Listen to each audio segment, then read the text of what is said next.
there's nothing wrong with me. Those 5 words, there's nothing wrong with me. That will change your entire life. I mean, just imagine how big of a breakthrough it is if you could wake up every single day and believe there's nothing wrong with me.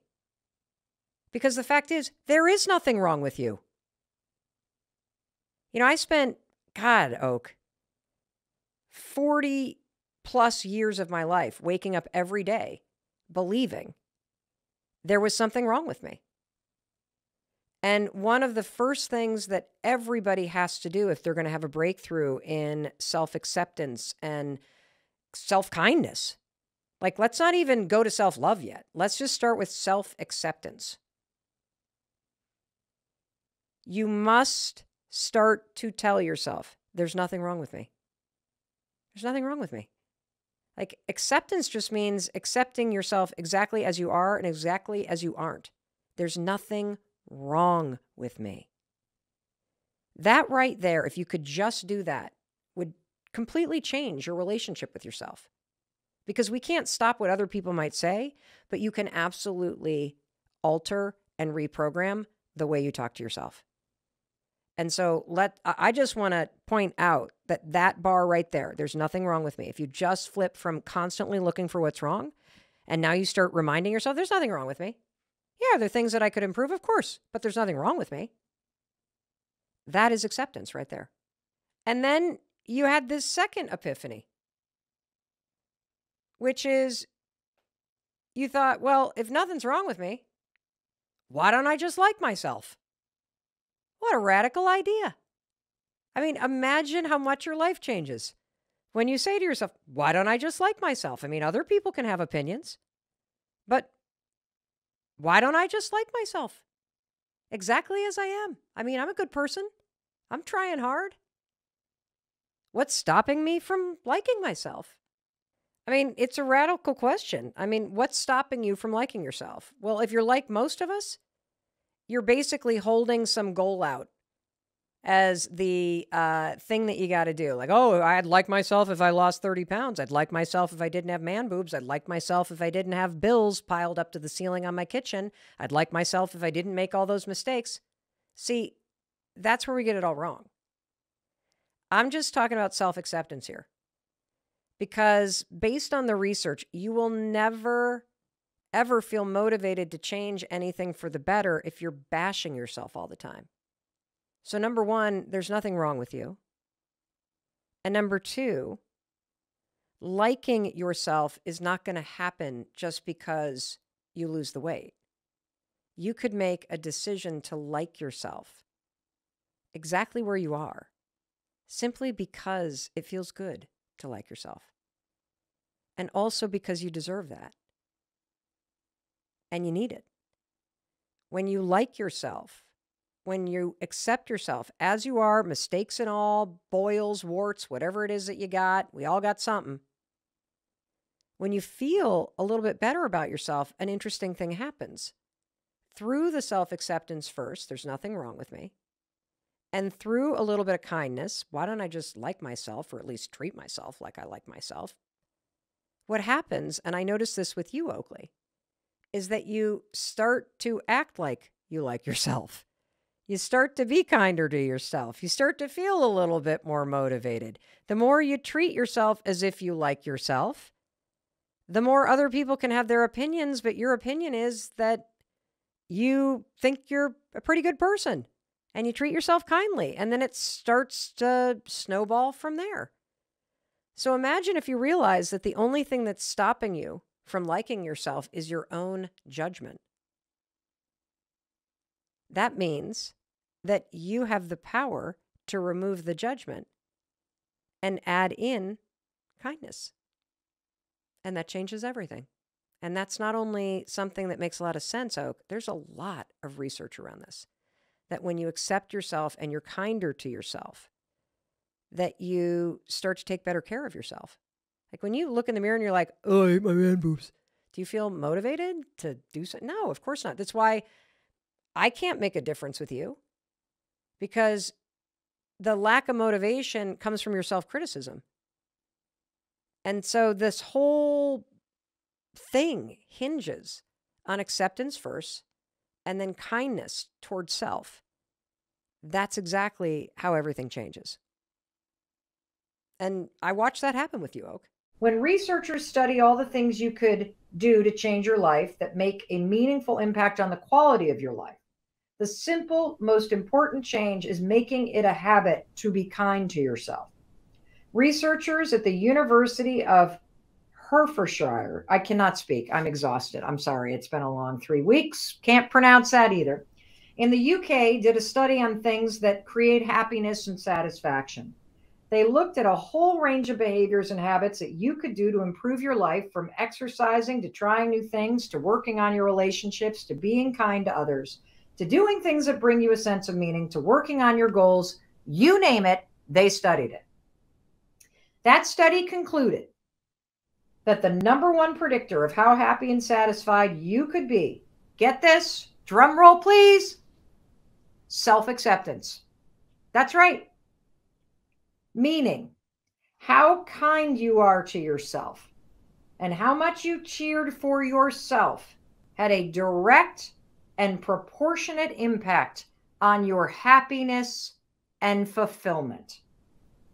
I love Marheen tagging her friend and saying, that's why I don't like it when you say bad things about yourself. Yeah, I don't like it when people I love say bad things about themselves either. But here's the thing. You and I can't change what somebody else says to themselves. That's why if you truly love somebody and you can afford it, buy them a copy of this book and just send it to them with a little I love you note. Seriously, it's $16 on Amazon. Send somebody you care about a high five through the mail by sending them this book. It will change their lives because it will teach them how to delete that self-criticism and replace it with a voice that is encouraging and kind.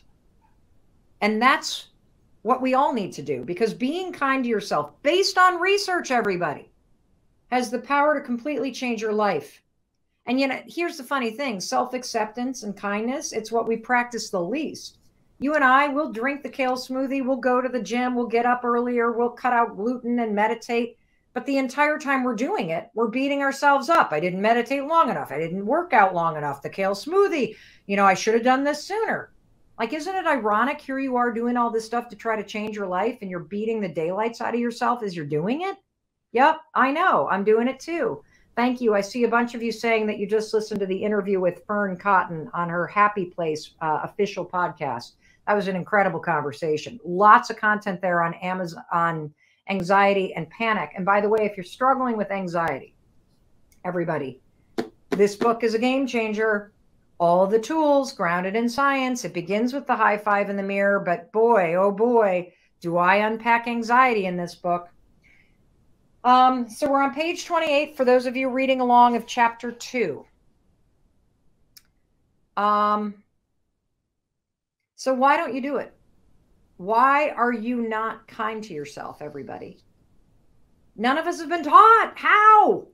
Did anyone ever teach you how to be kind to yourself? No. You've been taught to be nice to other people and to be polite and probably to be seen and not heard and to keep your voice down and to have good manners. You've been taught all those things. But has anybody actually taught you how to be kind to yourself? No. And based on research, being kind to yourself, being encouraging as you are trying, that is what will change your life. None of us have been taught how to be kind to ourselves. It's that simple. Our parents were hard on themselves, so in turn, they're hard on us. You may have grown up with a mom who criticized herself in the mirror, or who felt guilty for taking time to herself, or a father who didn't express his emotions and measured his self-worth based on what he earned or how he achieved success outside the home and came home frustrated every single night, yelling at everybody. If you're tough on yourself, you might want to blame the tough love you received as a child. Suck it up, pull up your big girl pants, wipe away those tears. Oh, this one makes me angry when people say, well, my father hit me too and I turned out okay. Bullshit. Honestly, that one really makes me angry. The worst parenting excuse in the world is, well, it was done to me. And I survived it, so it's okay if I do it to you. That's right. I see somebody saying, you're right, Mel. We're not taught what to do when life gets hard. Let me tell you what to do when life gets hard. You start your day with a high five. Just like when a team is down, they don't scream at each other in a huddle. They lift each other back up. That's what you need to be doing. When life is hard in particular, you got to have the high five habits in this book. You got to know how to lift yourself up when life pounds you down. That's why you need a copy of the high five habit today. If you have not read this yet, go read the reviews, everybody. The reviews are so jaw-dropping, deeply personal, deeply personal. This book will change your life because it changes you and how you treat yourself. This is this is the most important thing in the world I've ever talked about, the high five habit. I'm telling you, it's why I'm reading it for free. And for those of you joining, get your books out. We're on page 28. Luckily, patterns are meant to be broken. That's where we're going. We're going to finish chapter 2 in a matter of 10 minutes, everybody. I'm so happy that you finished the book. I see people saying, I'm so happy that you loved it. I see everybody rereading it. This is a book you're going to come back to. Seriously, over and over and over again. This should be required reading for every human being, because nobody has taught you how to be kind to yourself. Nobody has taught you that you deserve to be lifted up. You deserve to be celebrated. You deserve to be encouraged. I'm serious, everybody. All right. You know, your parents just repeated what was done to them, and nobody taught your parents how to be kind to themselves or how to lift themselves up. That's why you don't know how to do it. That's why you need the high five habit. That's why I'm here. And that's why you're so tough on yourself. You're just repeating what was done. As a kid, your brain absorbs everything around you. And that explains your unconscious drive to just constantly repeat dynamics you learned as an infant or as a child, even if you don't like those dynamics. I love Jean Scott saying, my mindset is already so different, and she hasn't even finished the book yet. I'm telling you, it's that powerful, everyone. And I love what you're saying. My mom is kind to others, but not to herself. How many of you are kind to everybody else? But you're constantly beating yourself down. You're constantly picking apart the things you want to fix. You're constantly focusing on what you didn't do. Instead of going, hey, at least I walked around the block today, you're going, oh, I didn't jog like she did. Constantly, boom, boom, boom. You have got to get the high five habit, everybody. It is a gift to yourself, and get it for your best friend. Get it for the people that you love. Because luckily, everybody, patterns are meant to be broken. You are not broken. How many of you feel like you're broken? How many of you feel like there's something about you that's broken? I'm here to tell you, you are not broken. You have patterns of behavior that are broken and that need to be replaced. It's that simple. I love that you're saying this is the best personal development book you've ever read. That's amazing. Yes, I do read the audiobook. Absolutely, I do. You are going to want to get a copy of this guy too, though. Everybody listens to the audiobook, and then I see everybody going, I got to get a copy of the book because I want it. I want to highlight it. I want to put on it. There you go. Luckily, patterns are meant to be broken. Let's break this generational cycle of being hard on ourselves, everybody. Can we do that? Not only does it feel awful to be hard on yourself, but here's more research. Chapter 2, research, people. Research shows that when you're tough on yourself, it has the opposite impact that you want it to have. It's not motivating. It does not encourage you to achieve things. It shuts you down. It makes you feel defeated and discouraged. Being hard on yourself, beating yourself up, being critical of yourself, it's the reason why you feel so stuck. To create a life of happiness and fulfillment, you have to be kinder to yourself. And that begins by practicing acts of kindness toward yourself every day. You see, Nina did the high five challenge with me, and she had a powerful breakthrough. This is what she wrote, everybody. I have been living with body dysmorphia for more than 20 years. After doing the high five habit for just 5 days, instead of hiding from my face, I'm finding myself grinning at me instead. Kathy said the high five habit is fundamentally changing how she sees herself. You see, this is what she writes. We have this pattern of seeing ourselves in the mirror and always looking at all the flaws. I notice my eyebrows are not aligned. My white hair is growing. Ugh. Why do I have a double chin now? My arms look flabby. I see so many things wrong with myself. And in the world where Zoom and video calls and Facebook Lives rule, it's not just the mirror that we have to live with. It is seeing ourselves on camera more times than we would want to. For me, Kathy writes, the habit of high-fiving myself in the mirror creates an affirmation, a physical act of celebrating myself. The act alone forces me to look at my face, my body in a different light, a brighter light, a kinder light, a more compassionate and joyful way. I found I cannot high-five myself and say bad things in the mirror. You know, that's true. You can't high-five yourself and think something or say something bad. It's neurologically impossible because of the programming associated with the high five that's already in your mind. This is why it's so powerful. We're unlocking neural associations that are already in your mind, everybody. You see, you deserve to be celebrated as you are right now. Not when you lose the weight. Not when you make more money. Not when you fall in love or get into graduate school. Because research shows when you learn how to love and accept yourself wherever you are right now, you will be better able to ride the ups and downs of your life. And by the way, accepting where you are right now is not about complacency, everybody. Accepting where you are and being kinder to yourself and treating yourself with a level of respect and self-worth is the secret to self-motivation. When you feel worthy, it's motivating. When you feel respected, it's inspiring. When you feel a sense of worthiness, you will feel worthy of bigger things in your life. You cannot not pound yourself into the ground and believe or feel motivated to change. It doesn't work that way based on the research. It's the opposite. This is why it's so hard. This is why you're struggling, everyone. Because you want these big things in your life and you deserve them. And you have goals and you have dreams and you have desires. But you stand in this present moment and you have all these hopes and dreams and desires for your life and for yourself.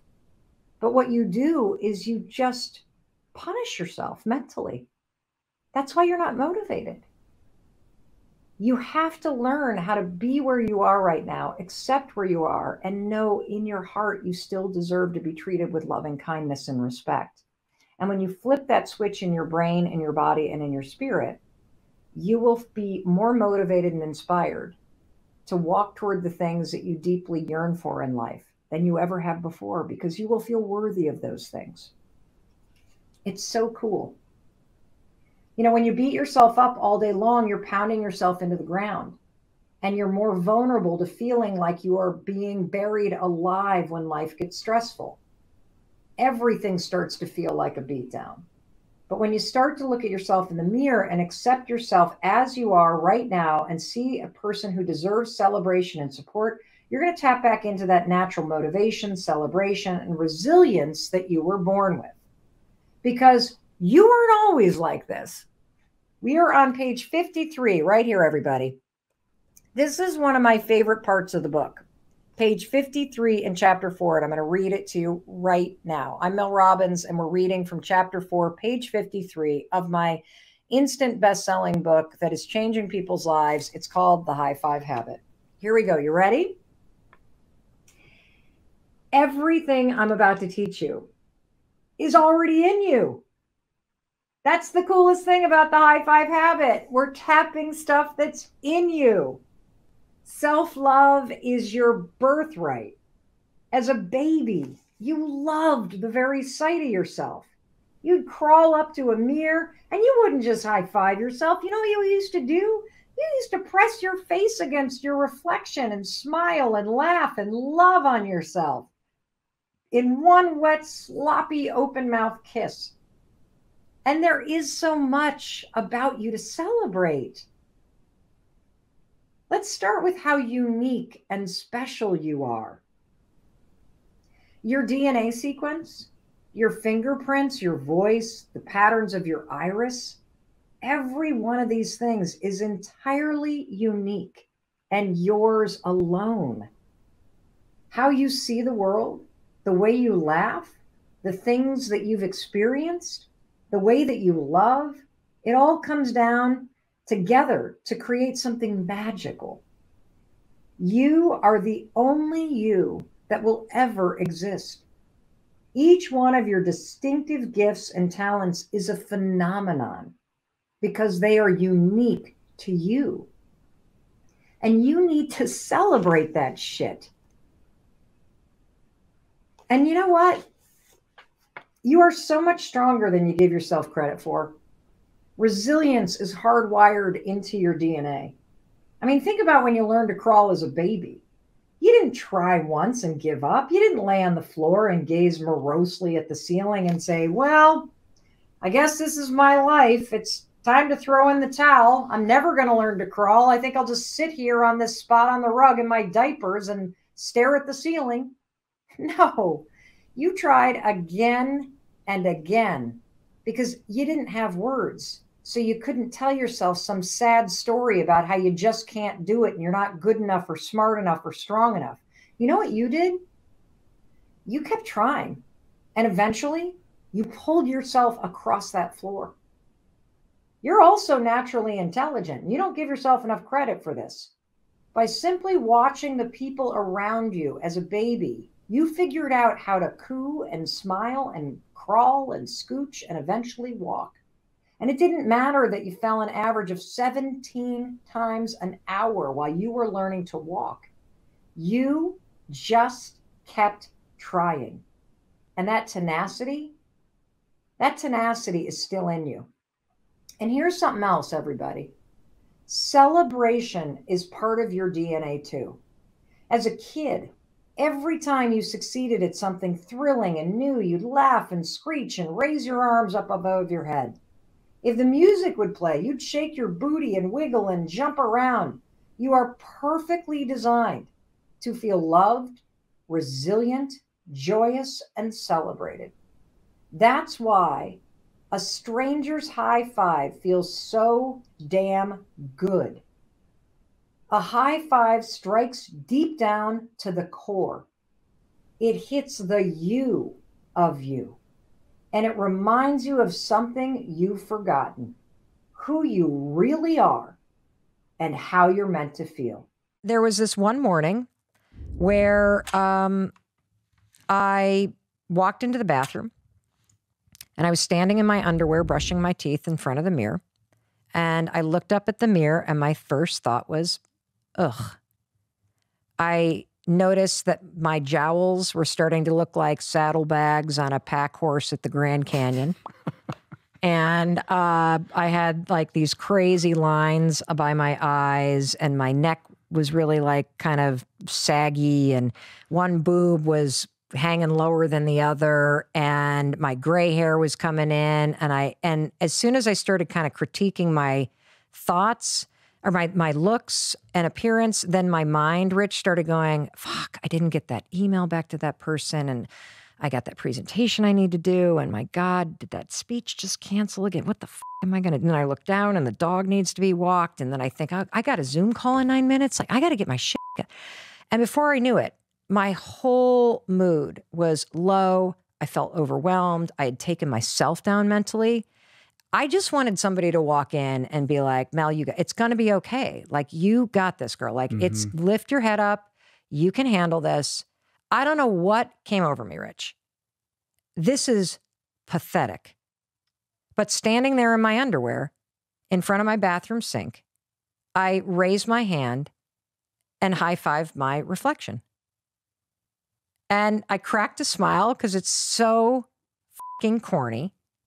I even thought of that guy, Stuart Smiley from the SNL skits. Remember that? I'm nice, I'm kind, people like me.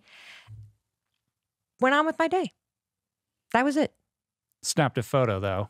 No, not that one. Oh, not that one. Not the first time. And then I kept doing it. I did it probably for a week or two. And here's the weird thing about it. I started when I woke up after doing this high five your own reflection in the mirror thing.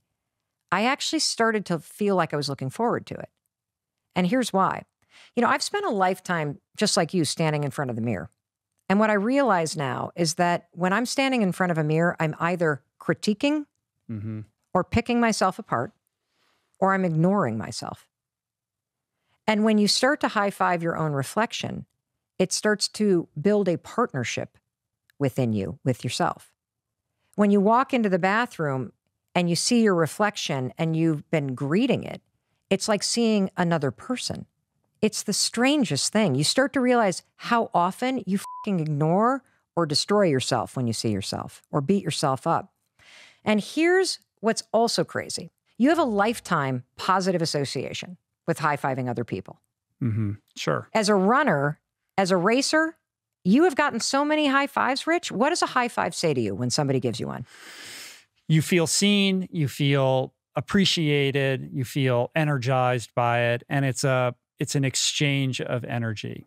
It's not the same, and you talk about this in the book, it's not the same as like self-talk because there's a participation involved in it. There's like a communion aspect to it. Yeah. And, you know, if you think about it, you're so good at celebrating, seeing, and cheering for other people in your life.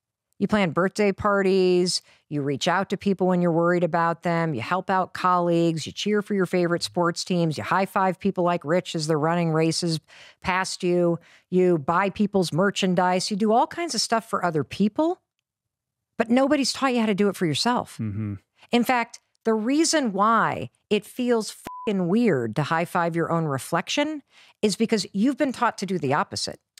Why is the default to just beat ourselves down like that? I mean, it is crazy. We would never treat anyone else in our lives, especially the people we care about, the way that we treat ourselves in terms of the self-talk or the narrative or the critique or the, you know, the kind of harshness with which we, you know, judge our appearances, our behavior, the way we, you know, think back on things that we said the other day and just are horrified by our own selves. And it's, I don't know if it's everybody, but everybody, it's most people. Except for Buddhists. I mean, I think that they're like if you're a big practicing Buddhist, that's a monk. Right. That's like just why can't the default be the good things though? Well, why is it wired that way? You know why? There's cognitive bias. There's a bias towards negativity. And it's a protection mechanism that's a default from evolution, that if you remember the bad shit, you're more likely to spot it when it happens in the future. So you can avoid it. And here's where I think it begins. I believe my theory is that it begins two places. Either you, or that could be both actually, you either learned the pattern of beating yourself up because you had parents or caregivers that were hard on themselves or hard on you. And so as a child, you absorbed that pattern and you now repeat it and you don't even realize it. So those moments you're like, oh my God, I sound just like my dad or my mom. That is an example of a pattern that you've absorbed. So particularly for women, we've watched our mothers be critical about their appearance. We've watched our mothers ignore and criticize themselves in the mirror. And so we learn that from our caregivers. So that's one place. The second place that we learn it is when the drive in your life becomes fitting in. Fitting into groups in elementary, middle, high school, college, your neighborhood. That feels safe when you fit in. When you feel like you don't belong, you immediately go into a protection mechanism. And I believe a lot of the negative self-talk is a sorting hat type of mentality that we do to ourselves going, I can't be with those people. I can't be with those people. It's safe to be with those people. And you start to see yourself and the world around you as places where you belong and places where you don't.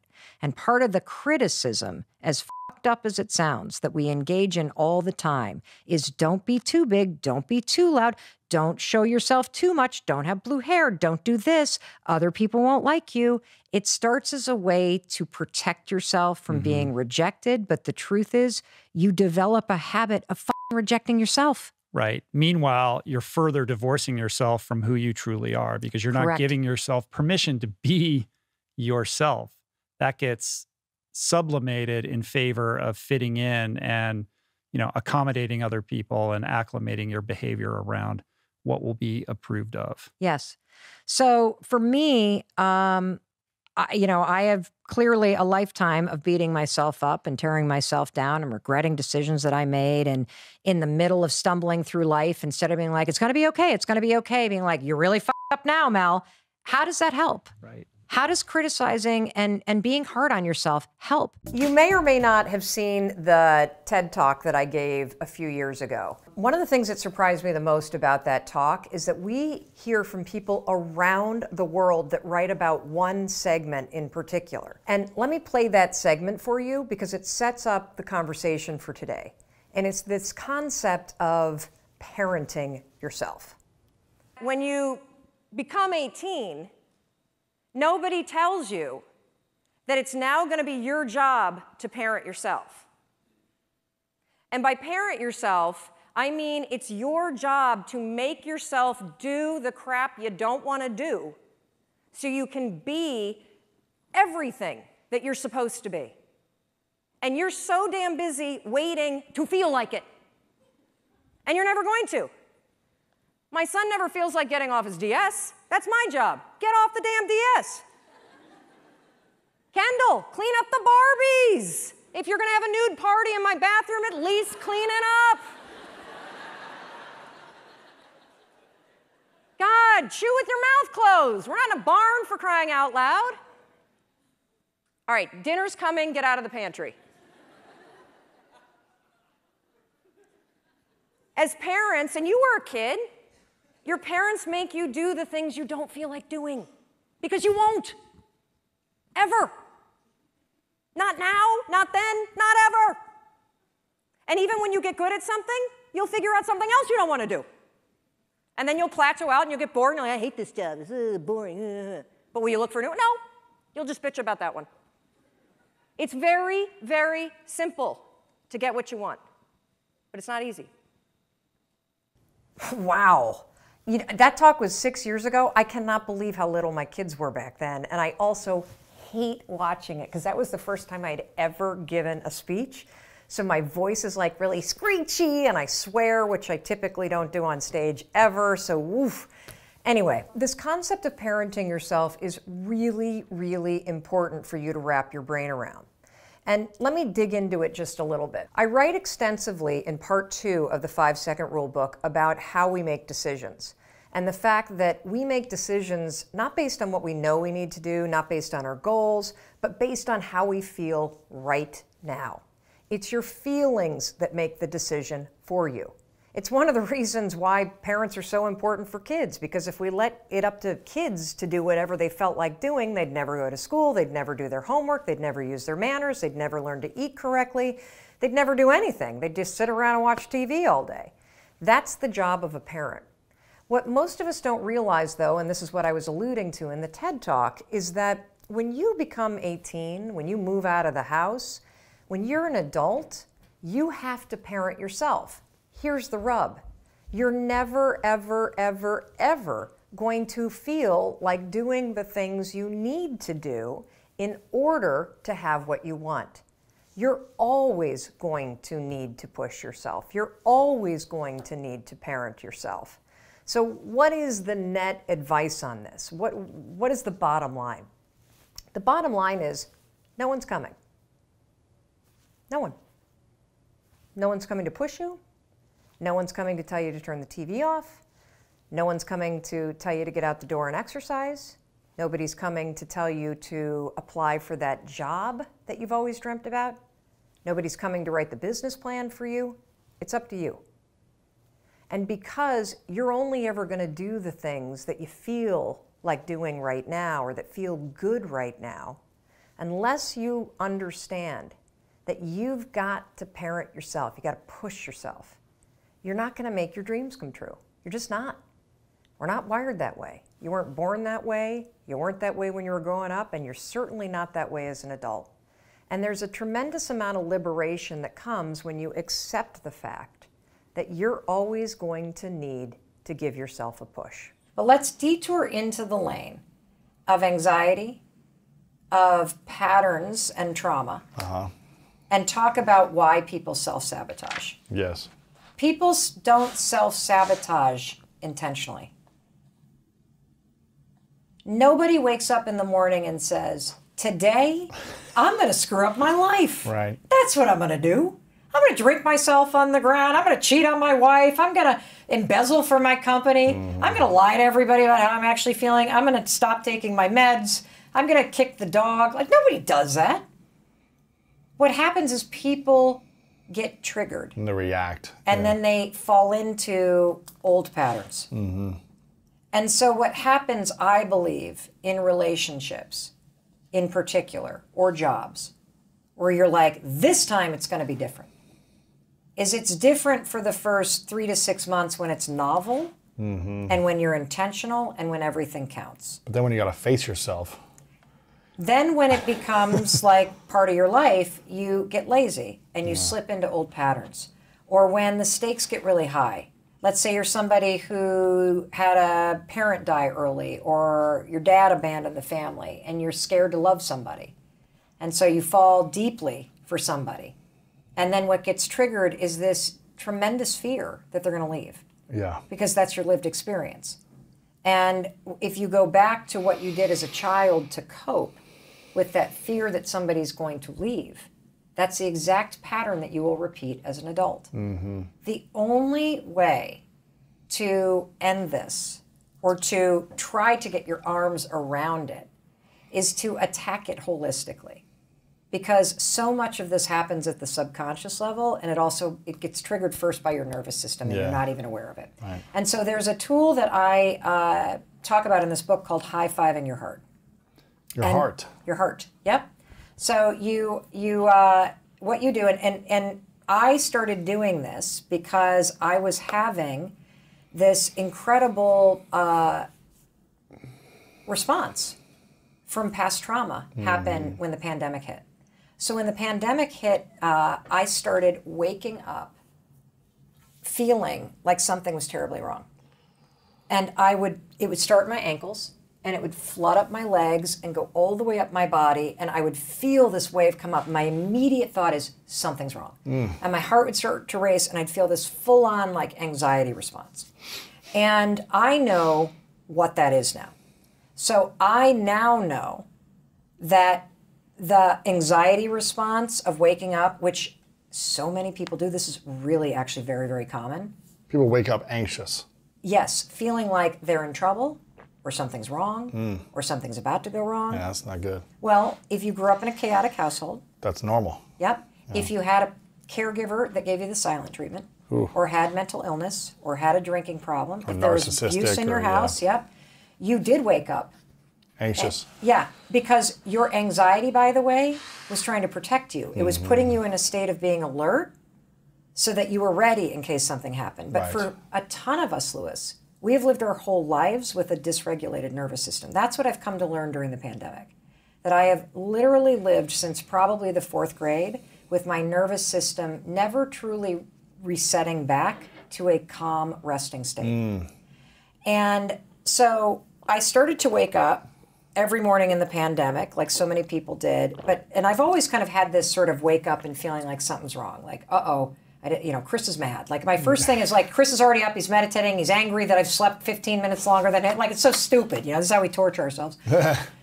But during the pandemic, it was like a full-on anxiety response. And so I started doing this thing where I would put my hands on my heart, like right in the center of my chest. I got big mitts just like you, so you can kind of hit the whole thing.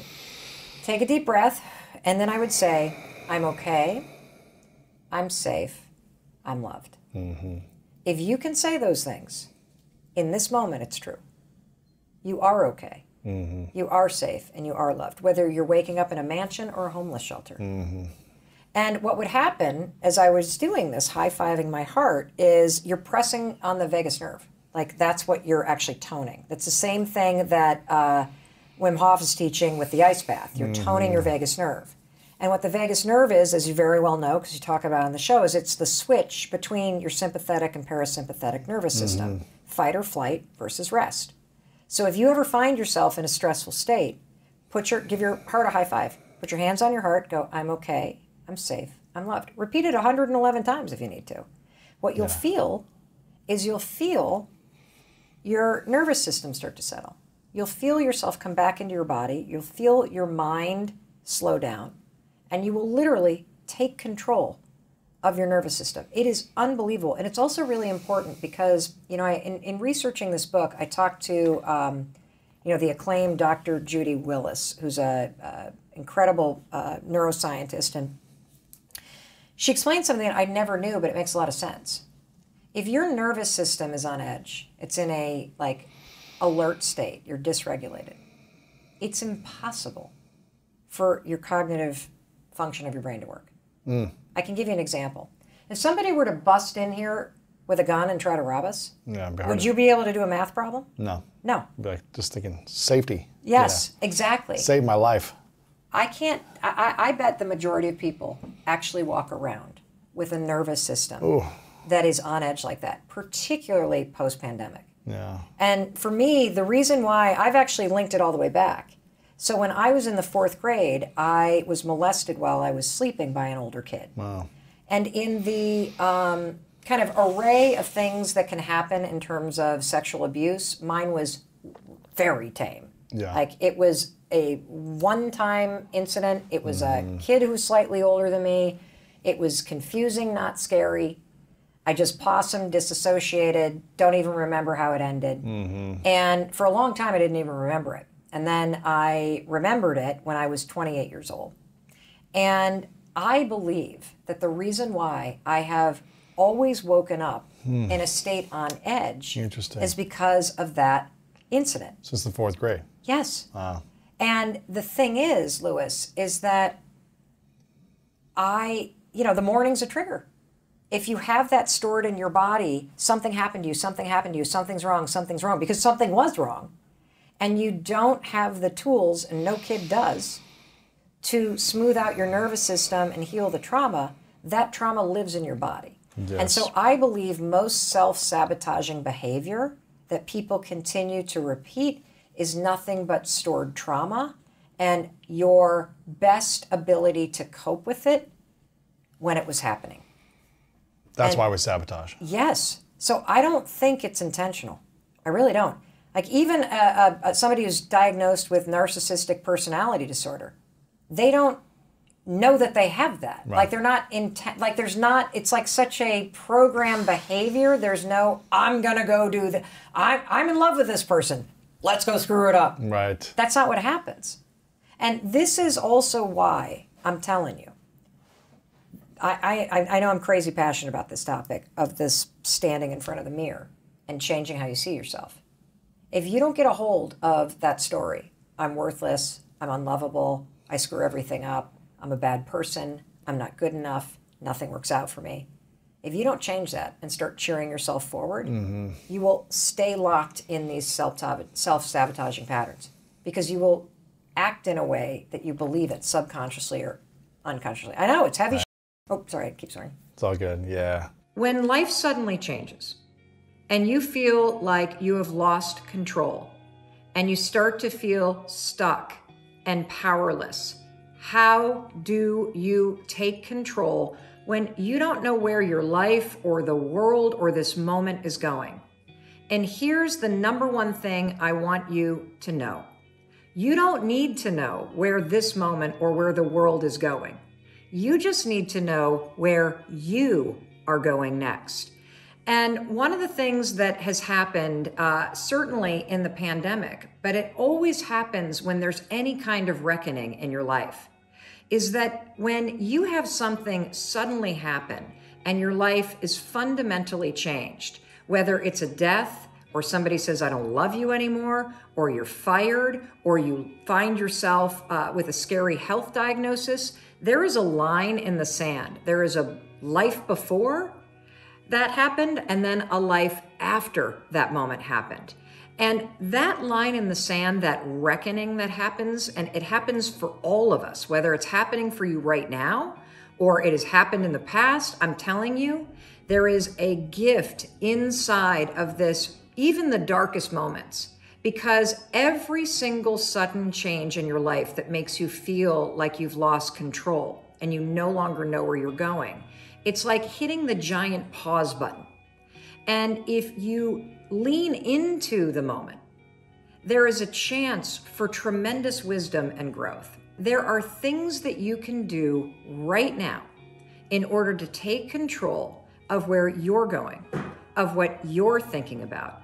And you can start to take this moment of change and you can use it to be able to take and make an intentional pivot in the direction that is meant for you next. And one of the things I want to say about this moment is, look, if you're losing loved ones, you are terrified, this has made you lose your job, you feel like you're in that moment where everything, you're falling off a cliff, you're trying to pack a parachute, you're grieving.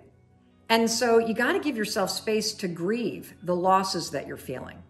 And when you get a little bit of distance from the grieving and the waves of grief and fear that you're feeling start to space out. They don't ever leave you, but over time, those waves of, holy cow, and I don't want this, and I can't handle this, and why is this happening to me? Time will start to lessen those waves. You will gather your feet underneath you again, and you will absolutely be stronger and be a better version of yourself based on this incredible challenge that you're facing. And I can say that even though you may be facing a tough time, because if you think about your life, you've faced extraordinary challenges and there hasn't been a single one that hasn't made you a better and stronger version of yourself. And this moment will be no different. So I want you to understand that when you get out of the cycle of grief, this is an enormous reckoning, an enormous opportunity for you to hit the pause button and for you to start to ask yourself the question, what do I want my life to look like? Because I think too many of us are sitting here going, I can't wait for my life to get back to normal. I can't wait for this to end. I can't wait to things to go back to normal. And in any moment of reckoning, what happens is there's actually parts of your old life that you don't want to go back to. And there is a tremendous amount that you're learning in this moment that you need to pause and take in and say, okay, based on what I've just learned, based on my old life, when I look ahead to my new life, what is it that I want my new life to look like? This next chapter, I can turn to a blank page, I can take all this wisdom, all this resilience, all this strength, and I can write something new. That's what I want you to know. You don't need to know where the world or where everything is headed. You just need to know where you're going to head next. How do you love yourself? Words, gifts. You can't give yourself affection. Well, yeah, you can. You remember that thing we used to do as kids where you go, actually, you can give yourself affection. I think, you know how I have this habit? I have this habit of always high-fiving myself in the mirror. I send myself into the day, go get a Mel. That's a form of affection. You can show yourself love through words and through gifts and through actions because love is a verb. And that's the most important thing to think about when you think about practicing self-love and developing habits around self-love. So love is a verb. What are the actions and habits and thoughts that you would have when you think about how you treat or speak to somebody you love? Self-love is about giving yourself all the things that you freely give to the people that you love.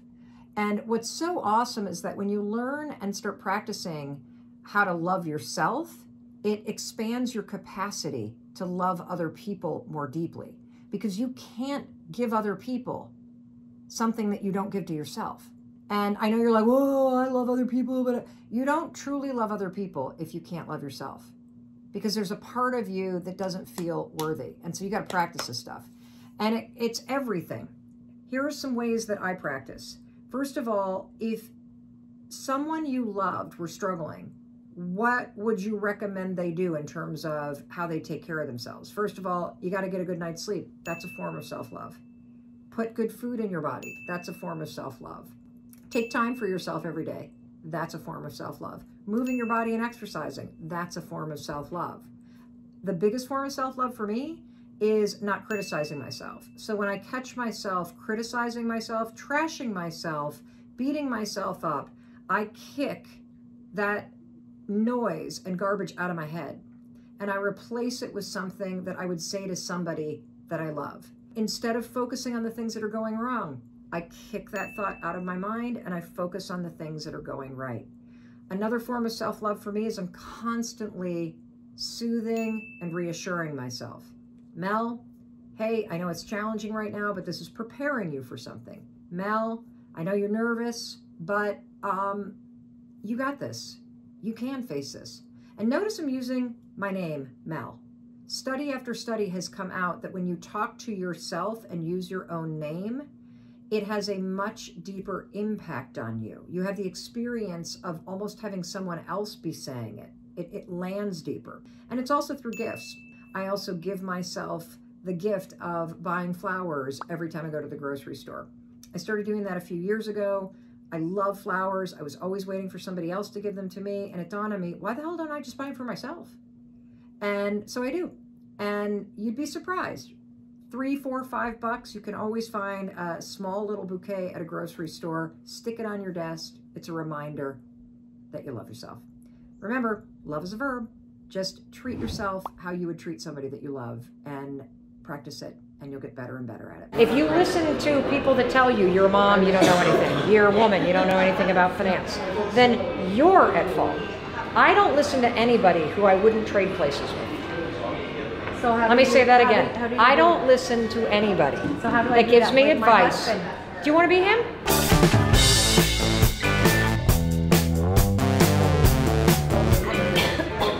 Do you want to be your husband? No. Okay. Then let him have his opinion. Thank you. I'm going to do it anyway. Okay. And you could also say this. Instead of pointing out all the things that could go wrong, as my husband, it would be really amazing if you would help me think of all the things that could go right. But this is something you want to pursue. And what you have to be able to do is to communicate with your spouse. This is something that matters to me. And you either or you get on board and you help me figure out how to start doing this. And every time your husband says something negative, you tell him that's not allowed. See, we train people how to treat us. If you listen to that garbage, he's going to think that you actually want to hear it.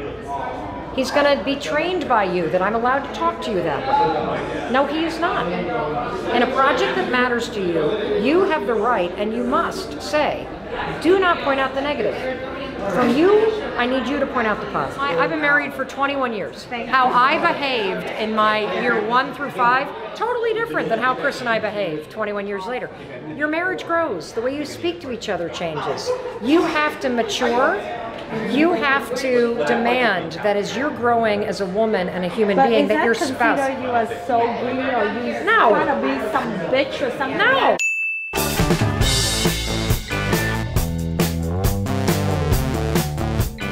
No. It's like, oh my God, you trying to be something or something? You know? Aren't you something? But it's okay for you to be something. Of course it is. Yeah, and I'm like, okay, you know, I just not there in that way yet. So It's up to you. okay, so Your husband is not going to bolster your self-confidence. You have to do it. okay, so we just You have to draw a line in the sand about how you are willing to be spoken to. You have to make a commitment to yourself that you're going to do this over the next 5 years. Yes. And you have to start looking at the positive, and every single day you got to push yourself to do one small thing forward. Of that. You start doing that in 1 month, you'll feel totally different. Your husband's going to kill me. It's incredibly normal when you stop and pause and assess how you feel about your own life and the state of it. It's incredibly normal for you to rank it low, because most of us walk around with a very negative viewpoint about our own lives. That's number one. And that's a mindset and a perspective that we are going to change.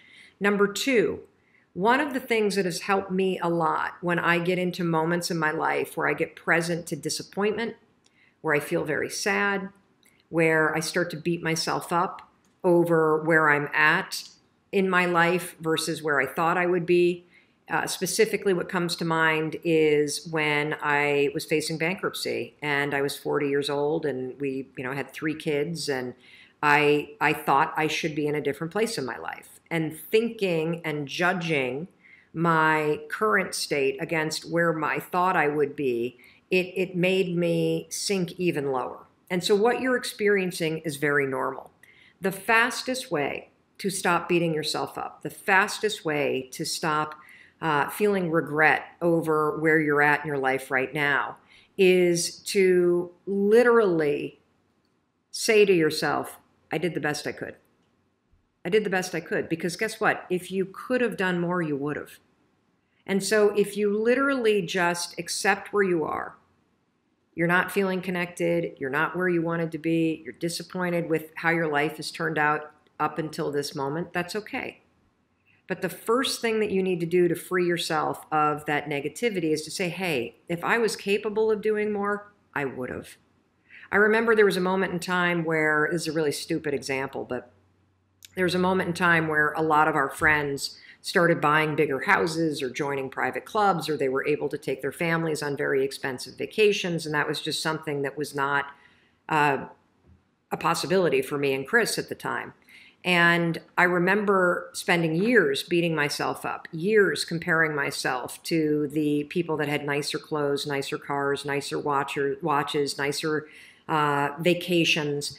And it wasn't until I said to myself, well, if I could have afforded those things, I would have bought them, maybe. If I could have afforded to join the club, I might have. I couldn't afford to do it. And there's a massive amount of freedom that comes when you just stop beating yourself up and you acknowledge that if you could have changed it sooner, you would have. But here's what's cool. Once you say that, now you can change it now. And that's what this program's about. So cool to feel the sadness, okay and normal to feel the disappointment, and then say to yourself, hey, I am where I am. If I could have done more, I would have. And now it's time to move on, because guess what? You can do more. You signed up for this program. You're taking your life and the things that you want to change about it very seriously. And the skills that we're going to teach you are going to help you. They're going to help you free yourself from the mental jail. Because I'm going to tell you something. If you spend the next year, which many of you were going to, you were going to spend the next year telling yourself, my life sucks, I should have done something sooner. You are going to spiral in your own head as you beat yourself up over and over and over again. And that's got to stop. The reason why you haven't changed your life to date, you want to know why? It's because your mindset has blown. It's because you live up here. You don't live out in the world, you live up here. And up until this moment, up here has been a very negative place. And I guarantee you, if you were to put your own thoughts in someone else's mind, you know what you would say to me? Well, there's no way in hell Mary would lose that weight if she thought the things that I thought, because I'm constantly saying to myself, I'm not good enough, I'm not this, I'm not capable, I should have done it last year, why didn't I do this sooner? The more you think like that, the more stuck you're going to stay. And so that's why it's critical to acknowledge that the reason why you haven't changed sooner and the reason why your life is in the state that it's in is because of how you think. How you think is stopping you from taking action. You're convinced that you're not good enough. You're convinced that it's too late. You're convinced that other people are going to judge you. And I'm here to tell you it's total baloney. Next question. I'm writing that one down. That was a good little rant. I need water because I'm feverish. I can feel it. Oh, I'm good. Thanks you. But you know what I do need is we need to find a cord for this this iPhone because the low battery just happened. Okay. It's all good. So here's another question we had from someone on Facebook as well. I'm having trouble naming one thing I want to change or improve in the category of self-worth. Oh, anybody else having trouble naming one thing in the category of self-worth that you want to improve? Anyone? Ooh, lots of hearts. Okay, so whoever asked the question, I'm having trouble naming one thing I want to improve in the category of self-worth. Yep, and they go on to say, I simply want to have self-worth because I feel I lost it 8 years ago. I feel I lost my self-worth 8 years ago. What else is this person saying? Not really sure how I could break that category down. Any examples? Or is my answer to just have some of it back? So going back to the visualization, how do you break down something that is specific when it comes to improving and increasing your self-worth? Improving and increasing your self-worth. How do you break it down? Okay, so one of the fastest ways to figure out a goal, if you're just flummoxed, you're like, I just don't even know what to work on here. I feel like I'm in such a hole. I don't even know how to begin. you can do it one of two ways. Because it's not necessarily about a massive transformation. I'm all about incremental progress. And so one of the things that you can do if you're stuck is you could say, okay, I don't know what the heck to do about increasing my self-worth. So here's how you start. If you had more self-worth, what are the things that you would be doing that you're not doing right now? So project yourself into a future state where your self-worth is awesome. What are the things that you do when you live in that state? And that visualization and jumping into the future should give you a clue as to what changes you need to make right now. That's one way that you can handle it. And you can do that with friendships. If your friendships were a 10, what are the things that you would be doing that you're not doing now? If your love life were a 10, what are the things you would be doing that you're not doing now? If your work was a 10, what are the things you would be doing that you're not doing now? That is a way for you to reverse engineer what your goals can be.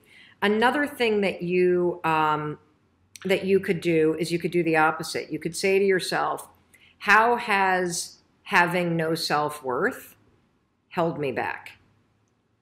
Like, get in touch with the pain. And we're going to talk a lot about this tomorrow when we dig deeper into mindset. Get in touch with the pain of what has having low self-worth cost you? How have you held yourself back?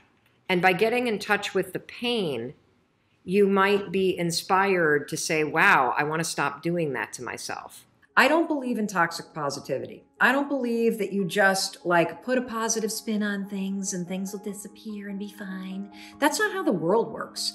There are very real challenges that you may be facing. You may be facing abuse, violence. You may be up against structural and systematic racism and bias and discrimination. You may be facing extreme poverty. You may be facing all kinds of very real and traumatic things in your life.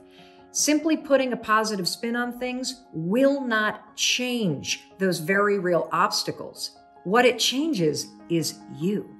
When you change how you look at things, it changes your ability to deal with the things in your life. It changes your ability to face hard things, and it gives you the courage and the confidence and the resilience and the stamina to chip away at these large obstacles or these past experiences that created trauma or negative self-talk. It's going to give you the ability to take the action that you need. And so when you hear me talk about mindset, I want you to understand this doesn't make things disappear. It actually empowers you to be your greatest self, to face the stuff that's very difficult. You know, because confidence, courage, resilience, these are all things that are inside you. And you don't build this stuff in the high moments. You build your confidence and your courage and your resilience in the low moments. It's like steel. It's forged in the fire of your life.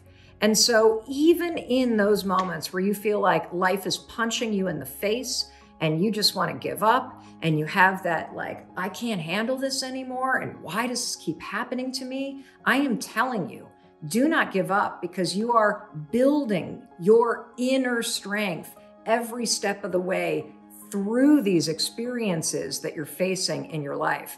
I'm not saying it's fair. I'm not saying you deserve it. I'm saying you have the power within you to face whatever you're dealing with, to find your strength, and to actually change yourself and the situation and the trajectory that you're on for the better. The honest answer is that I think it wasn't until I discovered the high five habit that I profoundly realized how much self-hatred I was dealing with. And despite everything else, yeah. Well, and this I think is a really big piece of the power of this, especially if you're somebody who's achievement oriented and everybody that listens to this podcast feels a big calling and wants to do more in the world and make a bigger difference and a bigger impact. There's a real danger that's very common, Jay, that you start to marry, or you've always married, being worthy or lovable with what you're doing and what you're achieving. And it works both ways in terms of if you don't have the number on the scale, it means, again, the dust on the mirror. You are not worthy because you haven't achieved it yet. Mm-hmm. And for those of us that have achieved some things that we've set out to do, what happens is you find that as soon as you achieve the thing, you actually need to do something else. Bigger, better, because it was a thing that you achieved that made you lovable or worthy. And the real trick, and this is everything, is being able to know and feel in your bones that you are lovable and worthy just because you're breathing. Mm-hmm. And that was a huge breakthrough for me.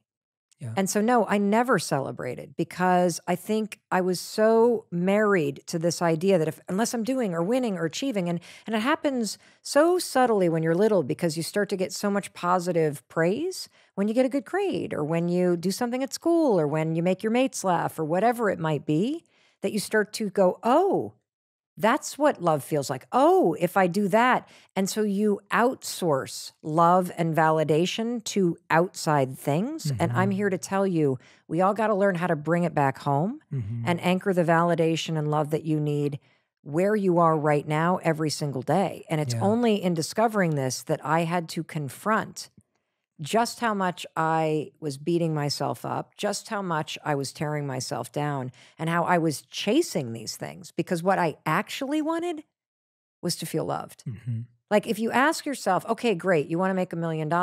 Why? There's a feeling that you're looking for from that. Mm-hmm. And if you can start to work on bringing that feeling into your day-to-day life for yourself, it changes the way that you go about achieving things. Like I didn't even enjoy half the stuff that I did because I was constantly maniacally focused on the things that weren't working rather than the 100 things that were. And the same is true with everybody's day. You don't even know the number of amazing things you do every day. You feed the dog, high five. You got the kids to school, high five. You read 10 pages of the book, high five. You said a nice thing to a stranger, high five. You got something done at work, high five. You got through 70% of your inbox, high five. Instead, you focus and ruminate on the one thing you didn't get to, and then you use that as evidence, again, dust on the mirror, to see a human being that's not measuring up and never will, and all that stuff their stupid 4th grade teacher said to you must be true, dust on the mirror. No, you need to interrupt this, period. That is so, so powerful. Everything you just said, I was just nodding along thinking, this is so true. I saw a video recently from a good friend of mine, Jason Goldberg, and he was talking about a study at the Olympics where people who win bronze are happier than those who win silver. And so coming third makes you happier than coming second, because the people that come second, they go, oh, but I was a second away from first. And so they feel disheartened. Whereas the person who came third goes, at least I made it on the podium. Yeah. And that's what you're saying. Yeah. 1,000%. Make it to the podium. Yes. Put on the clothes. Or just put on the clothes. Just put on the clothes. But that's making it to the podium. Like, to me, that's like just getting there. It's not about... And actually, what you really hit something when you were saying that about celebration for me, it's not just about celebration, it's about what we celebrate in our lives. So when we celebrate our birthday, we're celebrating life. When you're celebrating an achievement, you're still celebrating a thing. Yes. And so celebrating life, when you're celebrating your breath, when you're celebrating your life force, your energy, your soul, the ability to love, the ability to be kind, the ability to have relational exchanges like we're having right now, that's what you celebrate. Because if you only celebrate things, now you're waiting for the next thing. And I actually learned that completely from my wife, Radhi, whether it was consciously or unconsciously. She didn't even know what she was doing. This was totally all in my own head. But I realized that every time I reached a new external peak or a new thing, I expected to receive more love from her. I expected that she would think something more cool of me. And the answer was she didn't. She loved me the same. And I would always wonder, why does she not love me for this? Like, how does she not respect me? How does she not feel it differently? I mean, look what I'm doing. Look what I've achieved. And when I kept working with that thought, and I reflect deeply, and I love breaking down my own thoughts and figuring it out, and I really get stuck in there, I realized that my wife loves me for my life and who I am, not what I do. Yes. And so she unintentionally trained me and taught me to disconnect my value from what I do to who I am, which is what she loves me for. And I realized that that was so much more beautiful and so much more powerful and so much more meaningful to be loved for who I am. Yes. Than what I do and achieve. Yes. And here's now an even bigger thing. Please. You already do this. But as you're listening to Jay and I want you to actually grasp how profound it would be if you could feel that way about yourself. Mm. If you could always just look in the mirror and see a human being that's trying and that's worthy of a high five, and a human being that failed and, okay, we're going to brush it off and that's worthy of a high five. Somebody who is running the marathon of life that you're going to celebrate every step of the way. And, you know, I also want to take this and flip this in the opposite, because I think this is where people really get mucked up. This happened in my own marriage. And it's only a recent discovery between Chris and I. And that is that we had the opposite thing happen, Jay. So when Chris and his best friend went into the restaurant business and they poured 7 years into it and gave it their go, and at the end of the day, they sold it, you know, for pennies on the dollar to the next investor, and they did not return the profit that they had hoped they would return to their investors. Now, what was interesting about watching this all go down is that our best friend, who was Chris's partner, was able to leave the experience and go, okay, entrepreneurship. I'm so proud of us. We put in so much work. We built something amazing. We had an incredible brand. We were incredible leaders. Did we return the profit? No. But that's not everything in life. Mm-hmm. And he moved on. My husband could not. He literally said, because I didn't achieve, because I failed, I am a failure who is not worthy of love. And for 7 years, he has walked into a bathroom with the dust that has said, I am a failure. And so as you have been looking for, why doesn't she love me more? Somebody who fails goes, how can you still love me? Mm-hmm. And it's only until, it doesn't matter how much I love the guy, it doesn't matter how much I build him up, and, you know, I'm so proud of everything that he's done and all the stuff that Chris is doing, and he's had a massive breakthrough in this. And part of it is through the high five habit because of the resistance. But I can't do that. Look at the failure that I've been. Mm-hmm. If you don't love yourself, you won't allow somebody else to love you. Yeah.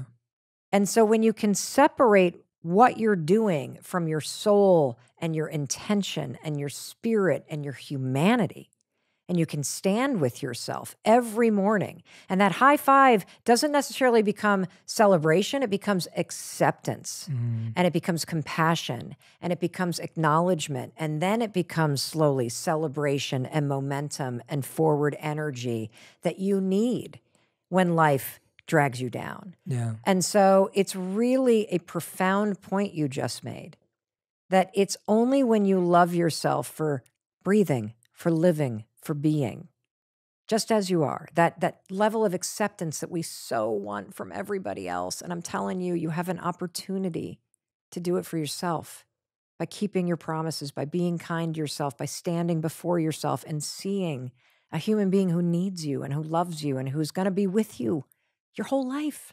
Now, for those of you that just identified where you need to ask for support and where you need to be better at giving yourself support, I want you to listen to the first high five habit, which is high-fiving yourself in the mirror. Because learning how to start your day by sending yourself into the game of life by high-fiving the mirror, something I did this morning, and something that I can draw on as I am moving through my day, okay? It's important to know the basics about this. How exactly do I start doing it? Well, it has 2 simple, powerful steps. Number 1, standing in front of the mirror, just be with yourself for a second. Don't focus on your appearance, go deeper. See the person who is inside that body, the spirit beneath the skin and the soul beneath the face. And how often have you ever done that? Right now, you probably mindlessly brush your teeth or you pick yourself apart. I want this to be an intentional moment of reflection and of being with yourself, okay? I want this to be for you. The rest of the day is probably going to be for other people. So I want you to literally take this moment for yourself. Number 2, when you feel ready, high five yourself in the mirror. Notice how your mind goes quiet. You might feel a boost of energy. You might feel a sense of comfort, almost as if by going like this to yourself, you're saying, it's going to be okay. You might think, I got this. This high five in the mirror, everybody, it's a powerful moment. Without saying a word, you're telling yourself, I love you, I see you, I believe in you. Let's go. Don't rush it, revel in it, because this moment is for you. Why do you do it first thing in the morning? Well, there are two reasons that I want you to make the high five habit a habit that you use to start your day. Number one, it will impact your productivity and how you show up all day. When you high five yourself first thing in the morning, you set a positive tone for your day. And research shows your mood in the morning impacts your productivity for the rest of the day. You may be surprised by the shift. Caroline told me that she was amazed by how weirdly motivated she felt all day after doing the high five. Or Gloria said, you may find that the high five creates an infectious energy that stays with you all day. She wrote, quote, I was cheerleader in school, so I chanted an old cheer in front of the mirror, and then I fell on the floor laughing like a crazy lady. I am 76 years old, but 76 years old young, and I feel good. Nikki said she felt it too. I just walked by the mirror and high-fived myself. I felt a little silly, and then I literally laughed out loud. I said, you go, girl, and went about my way. What a feeling, Mel. I feel unstoppable after high-fiving myself. I'm on my way, and now it feels like, who's coming too? Start your day in a positive state, and you're more likely to take action. And action is the secret. You can't think your way to a new life. You must take the steps to create it. Basically, the high five sets you in motion to take control of your life. And the second reason why I want you to do the high five habit every morning is because it teaches you to put your own needs first. That's what you're doing. From the moment you wake up, you come first. And I love this insight that Nikki shared with me. How is it that I'm able to encourage other people all day long, and yet I don't take the time to encourage myself? In fact, I just now shared this with a friend. You are enough all on your own. You are beautiful, unique, and creative. Learn to love and embrace yourself. And wouldn't you know, that is the very thing me, that is what I needed to hear. It made me realize I put everybody else before me, and I need to I need to start putting myself first. So instead of getting up every morning and looking at social media or emails or picking yourself apart or taking care of everyone else, just take a moment and give that same love, support, and attention to yourself. As Nikki said, it's time to go look in the mirror and give myself that pep talk and a high five for being awesome. So here's one of the top questions we get. Can anybody guess what one of the top questions we get about the high five? Seriously, this is kind of funny. Do I have to touch the mirror? I don't want to touch the mirror. There are a lot of you that are very neat freaks out there. Look, you can do this however you want to do it. It's your high five habit. You can touch the mirror. You don't have to touch it. You can raise your hand, whatever. Just give a high five, give it a low five, a high five, whatever you want, a middle five. Spread your fingers, keep them together, whatever. It doesn't matter how you do it. Just make sure you do it. Why do you high five in the bathroom? We're on page 35, everybody. The bathroom is one of the few places you're bound to be alone and face to face with yourself. If you're at the gym, at work, or at school, you'll probably feel too self-conscious to try it. Plus, you already have a routine every morning when you stand in front of that mirror, so just add your high five to your routine. Research shows that when you stack or pair a new habit, the new high five, with an old habit, brushing your teeth, you're more likely to do it.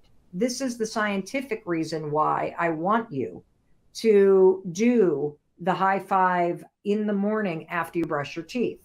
One mindfulness trick I love is to mentally be where my feet are. As you fix your hair, shave your beard, or apply your makeup, don't drift into autopilot. Take a moment to pause and actually be with yourself, because an intentional glance in the bathroom mirror is meaningful. It can be an intimate moment of self-recognition, appreciation, even love. It might be your one chance all day to acknowledge your own strength, beauty, and fabulousness, but rarely it is until now. Let's read to the bottom of 36, and then we're going to call it a day. How's that sound, everybody? Does it have to be in the mirror, or can I just high five my hands together in the air? Yeah, it has to be in the mirror. If you high five in the air, that's not a high five. That's an awkward clap. The mirror is required. And science explains why. You are fusing the positive neural association that your brain already has programmed in it with a high five. I believe in you. I love you. I see you. I celebrate you, with your own reflection. This habit is the beginning of a beautiful new partnership with yourself. You have lost a piece of yourself in the busyness of life. I know I sure have, and you saw me crying about it this morning. This morning high five is the fastest way to become more connected to yourself, your needs, your goals, your dreams, and the greater forces around you. Why is it called the high five habit? Well, habit is just a fancy word, everybody, for pattern. Habits are easy to learn when you turn them into small, simple things you practice every day. The high five feels so good, you'll find it's an easy habit to remember and repeat. I call it a habit and not the morning high five because a habit must be repeated in order to become second nature. You are making the mistake of waiting to feel worthy of love and celebration. And I want to change that by making self-love, self-empowerment, and self-celebration a habit. For those of you asking how you can order the book, it's available wherever books are sold. Seriously, go to Amazon, go to Waterstones in the UK, just Google the high five habit, and you'll find it anywhere. Go to your local bookstore. It is out in English worldwide. 23 languages and counting are already coming. And so I want you to know that you can basically get it just about anywhere books are sold. Thank you for asking. And by the way, thank you for buying yourself a copy. Thank you for purchasing this for friends. Seriously, when you send this to a friend, it's like giving them a high five. And so it's an incredible gift that you can give to somebody. Surprise them today with a copy of this New York Times bestseller. This is the #2 selling book of the week last week on Amazon, #1 audiobook in the world right now because of your support. Please, please, please grab yourself a copy of this today. And I love it that Mickey's saying this high five habit, it works. It works. And so should you be high-fiving yourselves or loved ones? You should high-five yourself first. You're already excellent at high-fiving everybody else. I want you to learn how to high-five yourself. And when you feel the power of high-fiving yourself, then you will be able to teach other people the high-five habit so they can empower themselves too. Audible, by the way, the audiobook, yes, of course I read it. Of course I get emotional. Barnes & Noble named us, by the way, as one of the top 10 books of 2021. They just sent us out on their newsletter. We've only been out for a week and a half, and they're already saying we are one of the top 10 books of the year. So thank you, thank you, thank you, everybody. In fact, the high five habit really quickly becomes second nature. For those of you that keep forgetting to do it, here's a simple tip. Take a Post-it note, literally any Post-it note. Just take a Post-it note and put it on your mirror and write high five or draw a heart or write I believe in you on it. And have that environmental trigger on your mirror be the thing that reminds you or triggers you to do the high five, okay? And thank you for all the coaches and therapists and doctors that are writing and saying that they are recommending this book to their patients and their clients. I do believe this is an extraordinary tool, the high five habit, because for trauma, for anxiety, for self-esteem, for self-worth, for addiction, we've heard of tons of people that are able, basically we had a couple people write to us and say, I'm sober because of the high five habit. I hear people sharing it in AA meetings. So please, please, please keep buying, keep sharing the book, keep sharing what you are learning. I love that you're listening to this with your 14-year-old. I love that you guys are buying copies of this. Thank you for that. In fact, it will become second nature very quickly. Dominique wrote, I woke up in the middle of the night to let my dog out, and I was walking by a mirror. I stopped, I high-fived myself, and went back to sleep.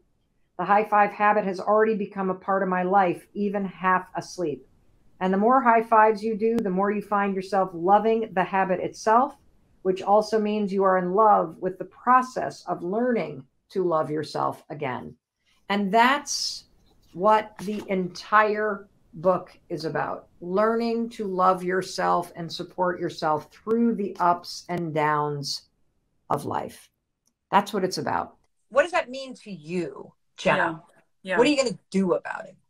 So here's the thing. When I think about the question, how are you really, or how am I really, most of us don't want to answer it, because we know if we're honest and the answer is I'm not okay, or I'm not happy, or I'm not good, that then we have to do something about it. It's like we have to confront that reality, and that's what will set you free, really. And so one of the things that I think it's wrong so often in this world with so much information, is that we try to go so big so fast that all of a sudden when we crash, we say, why did I ever think I could do that? Who was I to think I could follow through? Who was I to think that I could start the business, or lose the weight, or get healthier, or seek out the relationship? And what we're forgetting is that, like, if we can start to make the smallest progress, like progress that no one can see, progress that isn't Instagrammable, progress that just simply proves to ourselves that we are actually following through, that we are actually progressing and moving forward, that we are actually capable, it's like we're strengthened. And when we're strengthened, the confidence shows up. And when we're confident, we show up in a different way. And when we show up in a different way, we change. And when we change, everything happens. And so it's like we live in a world that literally wants everything to be pretty, and we want it to be showcased. It's like, imagine if you and I were sitting in Vermont and I was like, hey, Mel, let's go grab some chairs and watch this tree grow. It would be so boring, right? Nobody would do it, because on the outside, what we see, we're not seeing anything happening. But underneath the surface, those roots are strengthening and lengthening and growing and reaching and giving this growth the roots that it needs to be sustained. And so to me, it's like when we think about what are we going to do about it, we often try to go big. We go too big, and then we live in this shame cycle that we didn't follow through, that of course we weren't able to do it, when in reality, we need to make such tiny little actions. There's a quote in the book that talks from BJ Fogg, where it's like, pick the most minuscule, tiny little steps to progress so that you can build up your belief in yourself. Because the way you show up to your battles is directly linked to the warrior you believe you are. And most people don't even feel like a warrior today. Most people don't even feel like they can show up to the battle. And so it's like, how do we build up our confidence through such infinitely small progress that no one else will see, but that we can feel? That's what I think is the difference. You know, I've been working on something that I don't think anybody can see. I've started to notice after a couple years of therapy and all these big changes that I put into place, and I wasn't even aware of it. And heck, this is even like with the high five habit, that, you know, I started to break through the self-criticism, and the high five habit profoundly changed how I see myself. But I still had a layer deeper, Jenna, a dialogue that I think is generational in the women in my life, of being in conflict about what's going on and simultaneously feeling grief and regret. I've been really blown away and really sad by how much I've tortured myself, because I have this habit of focusing on what's wrong and focusing on what I didn't do in the past. And I live there because the women in my life, my grandmothers, my mom, like, that's their kind of negative mental experience. And so I, every day, and none of you can see this, I catch myself going there. I catch myself slowly torturing myself that where I am isn't the right place, that what I'm doing isn't the right thing, and it is robbing me of what you said, which is creating fat minutes where you can feel the full 60 seconds and be present to it. And so this is something, everybody, that I am working on every single day that nobody can see. It's sort of like when you're doing sit-ups for the first time, you're not going to see any change in the mirror for probably 8 weeks. And I think the same is true for me. And the incremental stuff that I'm doing, what are you going to do about it? How are you really? Because the truth is, how are you really is, how am I really is I'm doing all this stuff, but in here, I'm like torturing myself because of old mental habits. And I am committed to catching it and noticing it. And then all I do to break that apart, Jenna, is I try to have what you call a fat minute. I try to just go, where am I? Yeah. Yes.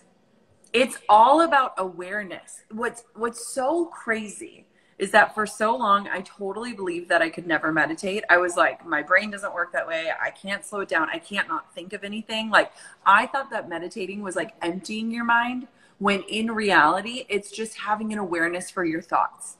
And when I shifted it, I am like obsessed with meditation. Like, before I went on the Today Show, I freaking meditated. I was like, who am I? Like, I don't even understand, but it's wild how much of our lives we go through without noticing, whether it's the people, the feelings, how we're really, our thoughts, our narratives, the things that we're beating ourselves up for. We go through and we just don't even notice. We don't even feel it. Like, there's a chapter in my book about feeling your feelings. Like, it's not about just letting happiness be the destination in our life. It's moving through life with this richness of feeling our feelings. Our feelings are communicating things to us. And so it's all about awareness. And it's like, when you start to pay attention, man, your life becomes more vibrant. And that richness of the vibrancy, even the highs and the lows, it makes you feel your life. It makes you awake to it in a totally different way. I love that. I want to just say one thing. Do you need to pick somebody up from the airport? I'm slightly concerned here. Yeah, I do. It's okay. She'll just start anxiety calling. And she started calling in. She's calling Chris. She asked me to track her. It's all good. We're going to go get her. And in the middle of the panic attack, by the way, the ember is flaming because she's like, oh, and can we stop at Java Juice and get coffee? I'm like, oh, deal. Okay. So here's one thing I want to say about that. Feeling your feelings can be terrifying for those of us like me who have spent a lifetime keeping themselves busy or drunk at night. Not drunk, but, buzzed, so that I didn't have to feel.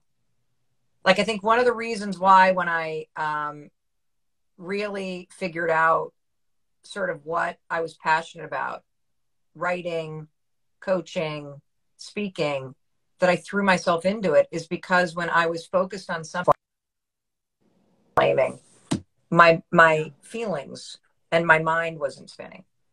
And so I've been doing everything and how are you really? And the slowing down, the getting back into my life, the being honest with myself about how the busyness was really not making me happy. And I will tell you guys that when you start to slow down and you start to truly feel what's there that you've been numbing or running away from or like arguing against, that bridge between the old you and the transition to truly like that ember inside you of how you want to feel in your life, which is in it and present to it. Crossing that bridge can be terrifying, but you can do it. And so it goes back to what we started in the very beginning. There is an ember that's burning inside you, even if you feel like a burnt toast piece of grist pile of ashes.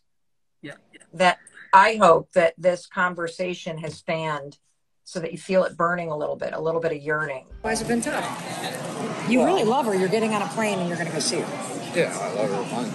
Okay. So I guess I'm kind of coming to the realization that I haven't been hearing her properly, connecting with her on the level that I should be. And now I'm trying to figure that out. Yeah. So a couple months ago, we've been having counseling. And, that's good. My husband and I go to counseling. It helps. She was doing it before, and then it kind of became the group, and then now I kind of see it a little bit on my own. So I'm recognizing these things, but I also know like a couple of months ago in counseling, she admitted on her last tour that she had emotionally connected with somebody else. So obviously that put a big fire under my ass. Yeah. And supposedly, It's scary. Supposedly I handled it really well, so she's wanting to, you know, do all this. She's worked a lot on herself for kind of getting to the point where she's at. Yeah. She's got a spot on the bookshelf that's 12, 15 composition books deep of just thoughts ever since she was back, I think she said, to like 12. Amazing. So, because of some things that happened to her before that age of being taken advantage of. This is Spirit Flight 280 services to Pittsburgh at gate 17. This is serving as a final boarding flight. The doors are closing in about 3 minutes, and they will not doing this, you realize how much you need to work on yourself. It's scary. And then a lot of regrets come up, and a lot of things you wish you could do over, and then you start to realize there's shit from your past that really messed with you, that you shoved down, that happened when you were a kid. This is, I think, the cycle that we all hit in adulthood. And here's the amazing opportunity. You not only have an amazing opportunity to change the person that you are and to change the relationship that you have with your life, but you have an amazing opportunity to change the relationship you have with yourself. Because your thoughts, your feelings, they actually matter too. And you can't get... I've been neglected.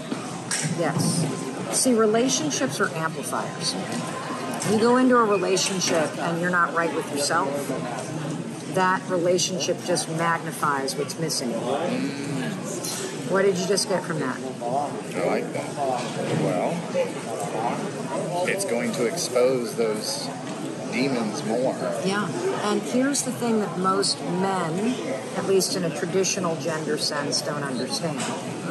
That it takes tremendous strength to be vulnerable. It takes tremendous strength to talk about the shit that's bothering you. Yeah.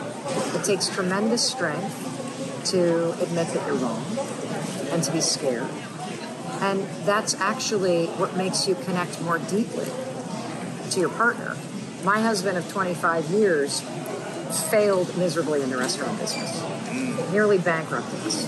Lost it all. When he left the business, he was an alcoholic and completely lost and demoralized.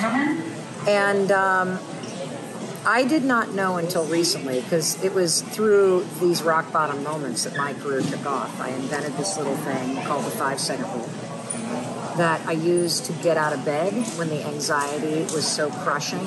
The only thing that would help me escape it was drinking myself into oblivion to numb it all out. And I started using this little brain hack to 5, 4, 3, 2, 1, shut down the noise in my brain and launch myself forward through the fear, through the pain, through all of it. And my whole life turned around. Chris's life turned around. But I did not know until recently, when we've been in couples therapy, that the man has, for the last 8 years, just been beating the hell out of himself because he feels like he failed. He feels like he wasn't there for me. He feels like he didn't do his job providing. That's kind of where I'm at. Yeah. And then when your spouse starts to get successful and they start to find themselves, it gets very confronting. And so, what I want to tell you is that the opportunity to connect with her is through being open and through being vulnerable. Like, go toward that shit. I'm proud of you. I've been doing it, as you see. I can see that. I can see that. I can see that. And you got to learn how to love yourself, regardless of what happened. Regardless of what you did or didn't do, regardless of all that, you got to learn how to look in the mirror and see a man who is worth rooting for and who is worthy of love. It is not too late to change this. It is not too late to change your life. It's not too late to change your marriage, but it's an inside-out job. You start to show yourself some kindness and some love, and you start sharing more of the stuff that's coming up for you, and that is the path that's going to actually heal you, and it's going to stop. Yes. Yeah. So to speak. Yeah. Definitely. Yeah. Just need my mojo back. I think that's what she mad at me. I had a nice swagger and everything, but it's gotten diluted or by life. I think so. Maybe my own just being stagnant. And That's it. Accepting instead of keep pushing. You know, my good friend Joel Marin, who you should follow, just sent me a freaking thing that he wrote today. Oh my God, Joel! Praise you, Joel. Joel, I cannot believe this. Joel Marin, I'll give you his name. He literally wrote me this whole thing that he wrote today that you need to hear.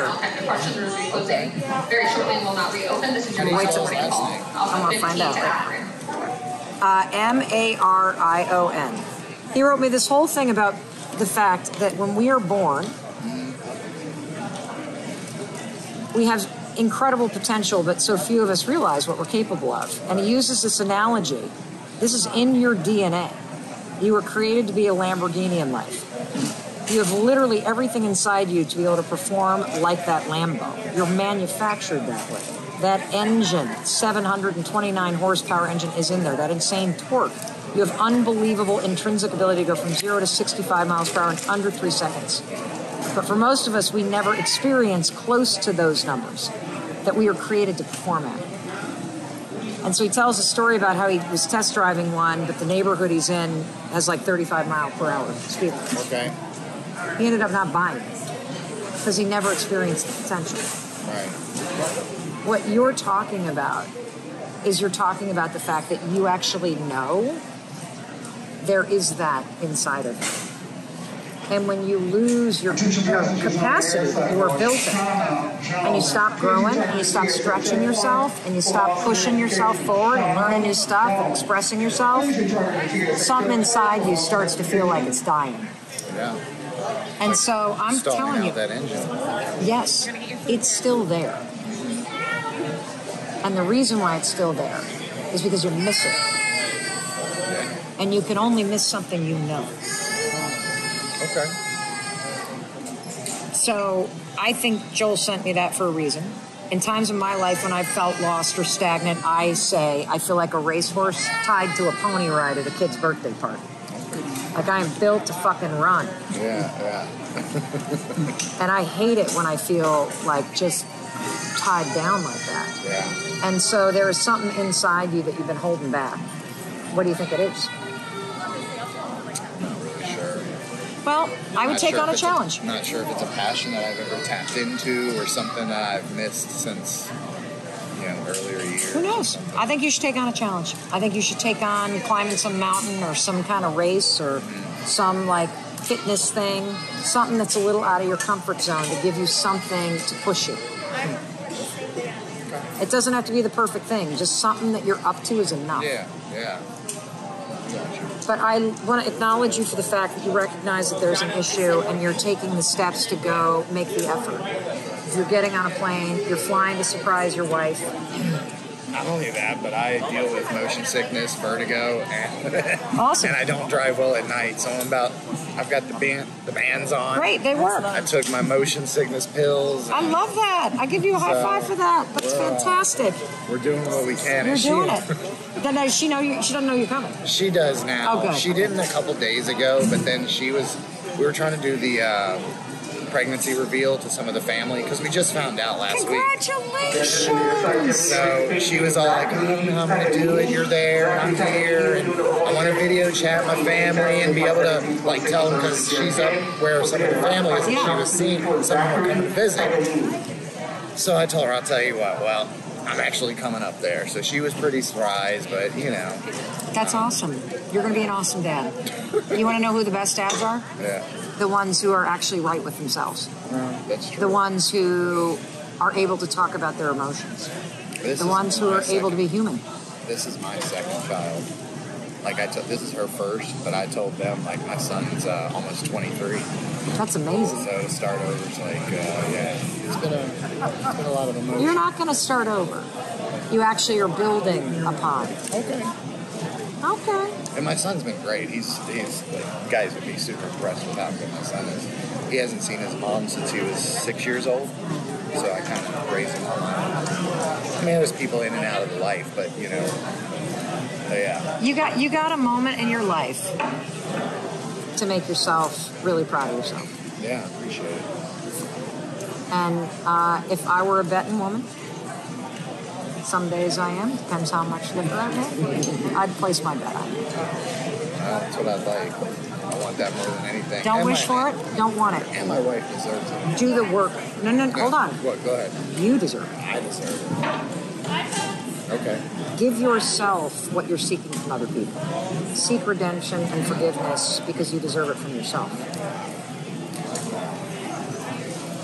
And in my book, forgiveness means that you have stopped wishing things could be different.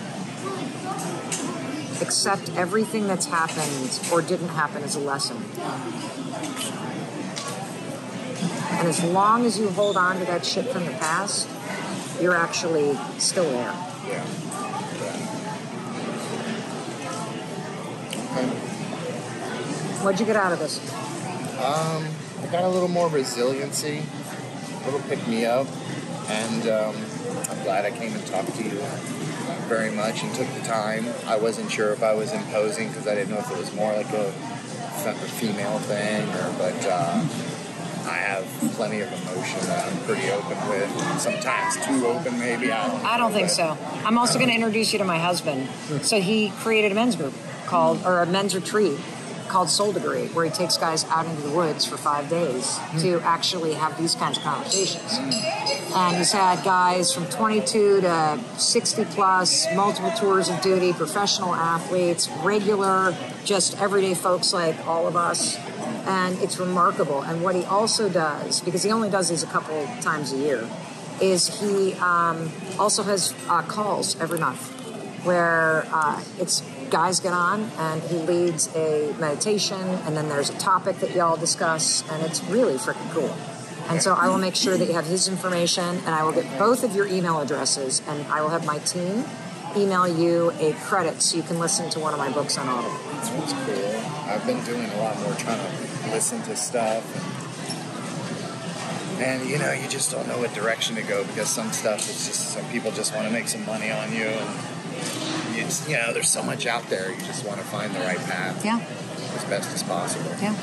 So, awesome. Thank you. Hey, it's Mel. Thank you so much for being here. If you enjoyed that video, by God, please subscribe because I don't want you to miss a thing. Thank you so much for being here. We've got so much amazing stuff coming.